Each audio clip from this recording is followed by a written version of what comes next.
श्री कृष्णा राधे राधे। प्रिय दोस्तों, आज की वीडियो में हम बात करेंगे 3 ऐसे दोषों के बारे में, 3 ऐसी गलतियों के बारे में जो कि जब भी हम पीपल पूजा करते हैं। क्योंकि देखिए, कहा जाता है पीपल में माँ लक्ष्मी का वास है, श्री हरि विष्णु का वास है, शनिदेव का वास है और समस्त देवी देवता पीपल के अंदर निवास करते हैं। तो दोस्तों, साथ ही साथ दरिद्रता का भी निवास पीपल के अंदर माना जाता है और दरिद्रता रोज निवास करती है।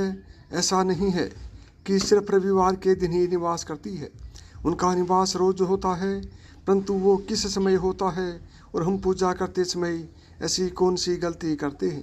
क्योंकि हमेशा देखिए, आपने सुना होगा कि हम तो इतने समय से पीपल के पेड़ की पूजा करते हैं, लेकिन उसका कोई लाभ, उसका कोई पूर्ण फल अभी तक हमें नहीं मिला। देखिए, अक्सर आपने लोगों को पूजा करते हुए देखा होगा। पीपल वृक्ष की तुलसी की पूजा, जैसे कार्तिक मास में तुलसी की पूजा करते हैं, बेल वृक्ष का पूजन करते हैं, उसी तरह से बहुत पुराने समय से पीपल के वृक्ष के पूजन की प्रथा चली आ रही है। परंतु इतनी पूजा पाठ करने के बाद भी हमें उसके जो पॉजिटिव परिणाम हैं वो क्यों नहीं मिलते। आपने कभी सोचा है ऐसा क्यों होता है? आपने सुना होगा शनि की कुदृष्टि है तो शनिवार के दिन सरसों के तेल का दीपक लगाइए, ये उपाय करिए, वो उपाय करिए, परंतु जो तो भी हमें फल मिल ही नहीं रहा है। देखिए दोस्तों, ऐसा इसलिए होता है क्योंकि हमसे जाने अनजाने में कोई ऐसी गलती हो जाती है जिसकी वजह से हमारे पूजा का या कोई उपाय का आपको पूर्ण फल नहीं मिल पाता। शास्त्रों में हर पूजा को, हर उपाय को, हर टोटके को करने का सही तरीका बताया गया है। आज हम आपसे शास्त्रों के अनुसार पीपल के बारे में ये 3 चीज़ें शेयर करेंगे कि क्या दोष है, आपको क्या गलतियां नहीं करनी चाहिए। तो वीडियो के अंत तक बने रही और ध्यान से सुने, ताकि अगली बार से पीपल के पेड़ की पूजा करते वक्त आप ये गलतियां दोबारा ना दोहराएं। दोस्तों, सबसे पहली गलती तो ये अक्सर लोग करते हैं। अगर आप भी यही गलती करते हैं तो ध्यान रखिए अब से इन बातों का, क्योंकि इसकी वजह से आपके घर में दरिद्रता और गरीबी का वास हो सकता है। दोस्तों, सबसे पहली गलती जो अक्सर करते हैं वो यह है कि सवेरे सवेरे कुछ लोगों की आदत होती है, जल्दी सुबह उठकर 5 बजे से घंटी बजना प्रारंभ हो जाती है। तो सूर्योदय होने के पहले कभी भी सूर्य में जल अर्पित नहीं किया जाता। जब तक सूरज की किरण ना निकले, सूर्योदय ना हो जाए, तब तक आप पीपल के वृक्ष में जल अर्पित ना करें, क्योंकि सूर्योदय से पहले उस वृक्ष के अंदर यानी पीपल वृक्ष में दरिद्रता का वास होता है।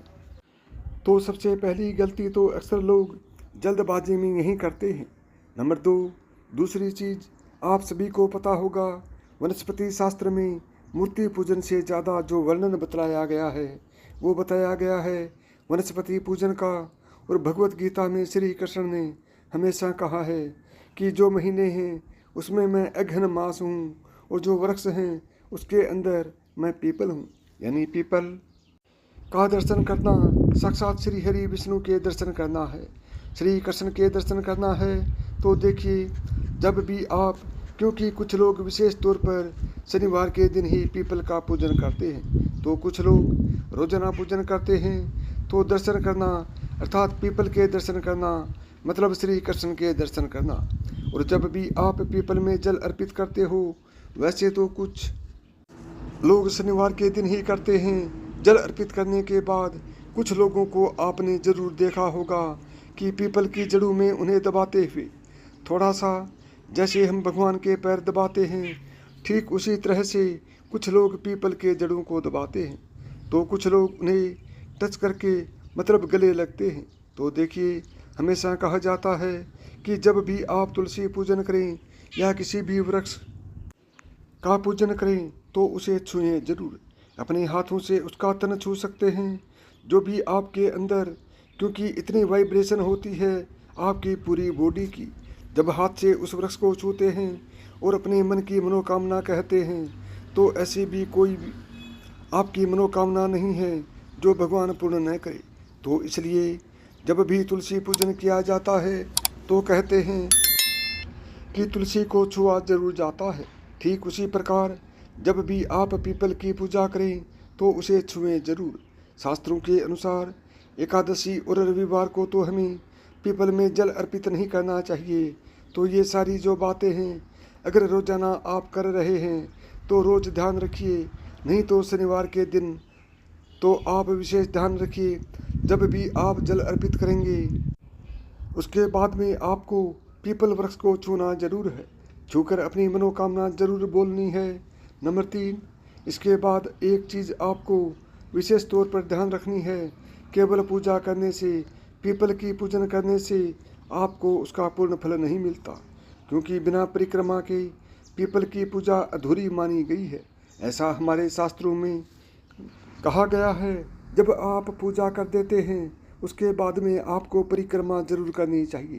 परिक्रमा का अर्थ होता है भगवान के दर्शन के साथ में आपने परिक्रमा करने का पुण्य फल प्राप्त कर लिया है। यानी पीपल की परिक्रमा अर्थात साक्षात श्री हरि विष्णु की परिक्रमा करना, जिसमें माता लक्ष्मी तो आप पर प्रसन्न होगी ही, साथ ही साथ यदि शनि की कुदृष्टि है तो शनिदेव की कुदृष्टि भी आपसे दूर होगी। इसके बाद में आपको मोक्ष की प्राप्ति भी होगी। इसलिए कम से कम 7 परिक्रमा आप जरूर करिए। केवल पूजा करने से लाभ नहीं मिलता, वहीं आपका लाभ आधा हो जाता है। कितनी भी पूजा कर लें, लेकिन अगर आपने परिक्रमा नहीं की है तो आपको पूजा का पूर्ण फल लाभ नहीं मिलेगा। किसी भी दैविक वृक्ष की जब हम पूजा करते हैं तो भले ही आप 7 परिक्रमा करें, पर परिक्रमा जरूर करें, क्योंकि इससे आपको पूजा का पूर्ण लाभ मिलेगा। इसके बाद एक गलती जो लोग अक्सर भूल चूक वश कर ही देते हैं वो यह है कि कई बार हम परिक्रमा करते समय गलती ये करते हैं, क्योंकि 10:30 बजे तक श्री हरि विष्णु का वास माना जाता है। 10:30 बजे के बाद उनका समय खत्म हो जाता है, पितरों का समय शुरू हो जाता है। तो कोशिश करिए 10:30 बजे से पहले पूजन कर लीजिए, जल अर्पित कर दीजिए और परिक्रमा कर लीजिए, क्योंकि उसके बाद पितरों का वास शुरू हो जाता है। उसके बाद में वृक्ष की परिक्रमा नहीं की जाती। और एक चीज़ का विशेष ध्यान रखिएगा कि अक्सर हम लोग देखते हैं बड़े बड़े शहरों में कि वृक्ष नहीं मिलता तो लोग गमले में लगाकर ही पूजा करना शुरू कर देते हैं। तो ये गलती आपको नहीं करनी है। पीपल देवीय वृक्ष है। पीपल जो सबसे पुराना वृक्ष होता है, शास्त्रों में स्कंद पुराण में पीपल वृक्ष को कल्प वृक्ष भी बतलाया गया है। यदि आपके पास स्कंद पुराण है तो उसे जरूर पढ़ के देख लीजिए, क्योंकि ये बहुत छोटी छोटी गलतियां हैं जो लोग अक्सर भूलवश में कर दिया करते हैं। इसलिए आगे से इन सब गलतियों को ध्यान में रख कर ही पीपल की पूजा करना। इसके बाद एक चीज़ का विशेष ध्यान रखिएगा, जो परिक्रमा है उसे 10:30 बजे तक कर देनी है। शाम के समय भूल से भी पीपल में जल अर्पित नहीं करना है। इसके बाद में एक गलती जो हम सभी अक्सर करते हैं वो यह है कि समय न मिलने के कारण, शनिवार के दिन की मैं बात बता रहा हूँ आपको। वैसे तो रोजाना के लिए यह नियम नहीं है, परंतु शनिवार के दिन जो लोग विशेष पूजन अर्चन करते हैं उन्हें सुबह जब आप पूजा करके आते हैं, क्योंकि एक बार पूजा करने से आपको फल की प्राप्ति नहीं होती। सुबह पीपल में मीठा जल अर्पित किया जाता है। दूध के अंदर कुछ भी मिश्री पतासा जल मिलाकर आपको अर्पित करना होता है। उसके बाद में शाम को कच्चा दीपक लगाया जाता है। कच्चा दीपक अर्थात शास्त्रों में आटे के दीपक की महिमा बहुत ज़्यादा बतलाई गई है। यदि आटे का नहीं बना पाते हैं तो फिर मिट्टी का दीपक बना लीजिए। लंबी बाती का सरसों के तेल का दीपक जलाया जाता है। और विशेष मनोकामना पूर्ति के लिए आटे में गोल बाती का घी का दीपक जलाइए। वैसे तो गोल बाती में घी का दीपक जलाना चाहिए, क्योंकि पीपल के नीचे अक्सर गोल बाती का ही दिया जलाया जाता है। परंतु अगर आप पर शनि की कुदृष्टि है तो लंबी बाती का दीपक जलाया जाता है, और किसी मनोकामना पूर्ति के लिए गोल बाती का घी का दीपक जलाया जाता है। शाम को यदि आप दीपक नहीं जला रहे हैं और केवल सुबह पूजन करके ही आ गए हैं तो इस पूजा का लाभ केवल 50% ही आपको मिलता है। तो यही कुछ छोटी छोटी सी गलतियां हैं जो हम अक्सर रूप से कर देते हैं। और शाम के समय पीपल की परिक्रमा हमें नहीं करनी चाहिए। और एक चीज़ का ध्यान रखिएगा, बहुत ज़्यादा रात्रि के बाद में पीपल के वृक्ष के नीचे नहीं जाया जाता। मतलब आप बहुत 7:30 से 8 बजे के बीच पीपल का पूजन कर लीजिए, क्योंकि बहुत ज़्यादा रात्रि में दरिद्रता का वास बतलाया गया है। तो पीपल के नीचे बहुत ज़्यादा रात्रि में मत जाइएगा। और रविवार के दिन भी नहीं जाया जाता, और ना ही रविवार के दिन पीपल का पूजन किया जाता है। यदि आपको मेरी बताई हुई बातें पसंद आई हों तो वीडियो को लाइक करें, चैनल को सब्सक्राइब करें और प्रेम से बोलें जय श्री कृष्णा, राधे राधे।